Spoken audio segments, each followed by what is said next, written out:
Madam, ये स्वदेशी जागरण मंच झारखंड प्रदेश में कितने दिन से चल रही है? ये 1991 से चल रही है। 1991 22 नवंबर से स्वदेशी जागरण मंच का स्थापना हुआ था। ठीक है। इसका स्थापना इसी उद्देश्य से हुआ था ताकि हम भारत देश को अपने स्वदेश में जो बना हुआ सामान को हम अपनाएं और विदेशी सामान को हम बहिष्कार करें। तो इसमें जो स्वदेशी सामान जो बन रहा है उसमें कहीं ना कहीं किसी आपको क्षेत्र की जनता या ग्रामीणों को इसमें प्रेरित कर रहे हैं आप लोगों?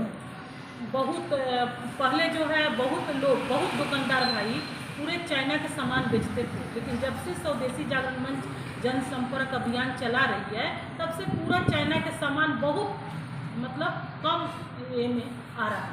अब उतना नहीं बिक रहा है चाइना के सामान। ये आप हमारे देश के लिए स्वदेशी जागरण मंच, जब से स्वदेशी जागरण मंच का स्थापना हुआ है तब से जो माने हमारे दंतोपंथी ठेंगरी जी, बाबू गेनू, ये सभी हमारे बड़े बड़े पदाधिकारी जो है संस्था थे, इसलिए स्थापना की कि स्वदेशी जागरण मंच ही है एक कि वो देश को सुरक्षित कर सकती है। आज आप देखिए कि हमारे देश के प्रधानमंत्री आदरणीय मोदी जी, नरेंद्र भाई मोदी जी जो है स्वदेशी पर बहुत सारे अपना विस्तार से हफ्ता दे रहे हैं, जोर लगाए हुए। कहा है क्यों? क्योंकि वो चाह रहे हैं कि स्वदेशी लोग अपनाएं और विदेशी को बहिष्कार करें। स्वदेशी को अपनाएं, विदेशी को बहिष्कार करें। क्यों? आप जानते हैं कि 10 साल मनमोहन सिंह की सरकार थी, कांग्रेस की सरकार जब थी 10 साल, तो पूरा चाइना बॉर्डर तक आ गई थी। पूरे भारत में घुसने के पूरा चाइना पूरा भारत में चाइना का व्यापार चल रहा था। लेकिन जब मोदी सरकार आई, जब भाजपा की सरकार आई, तब से चाइना का जो व्यापार है वो बहुत कम हुआ है और हमारे देश को बहुत राहत मिला है चाइना से। अभी आपने देखे होंगे कि रिगल मैदान में अर्जुन मुंडा की तरफ से भी स्वदेशी बाजार लगाया गया था। उसमें शायद अगर आप गए हैं कि नहीं गए मुझे तो नहीं मालूम, उसमें कुछ आप देखने को मिला है आपको?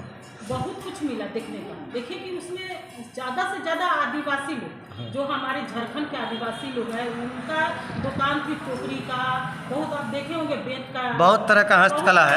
हस्तकला जो है आप जानते हैं हस्तकला क्यों, करघा क्यों बोलते हैं?